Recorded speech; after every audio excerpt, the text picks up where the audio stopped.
అందరికీ శుభోదయం. నా పేరు పావని. నేను 6వ తరగతి చదువుకుంటున్నాను. మా పాఠశాల పేరు ఋగ్వేద హై స్కూల్. నేను చెప్పబోయే కథ మతిమరుపు ఈగ. ఒక ఈగ తన పేరు మర్చిపోయింది. అప్పుడు దాని పేదరాజు పెద్దమ్మ దగ్గరకు వెళ్ళి నా పేరు చెప్పమని అడిగింది.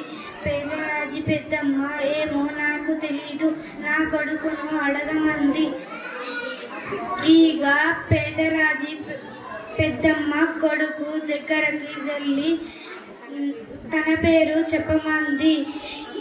అతను నాకు తెలీదు, నా చేతిలో ఉన్న గొడ్డల్ని అడగమన్నాడు. ఈగ గొడ్డలి దగ్గరికి వెళ్ళి గొడ్డలిని నా పేరు చెప్పమని అడిగింది. నేను నరికే చెట్టును అడగమంది. ఈగ చెట్టు దగ్గరికి వెళ్ళి ఆ చెట్టు ఏమో నాపై వాళ్ళే పక్షులను అడగమన్నది. పక్షులు ఏమో నాకు తెలీదు, మమ్మల్ని పట్టుకునే పల్లెవాళ్ళను అడగమన్నాయి. పల్లెవాళ్ళు మేము పట్టే చేపలు వండే వంటలక్కను అడగమన్నాడు.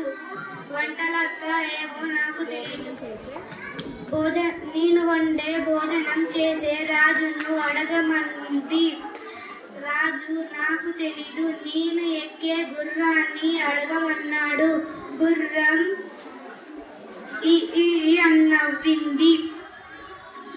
అప్పుడు ఈగకు తన పేరు గుర్తుకొచ్చి సంతోషంగా తన ఇంటికి వెళ్ళిపోయింది. Thank you.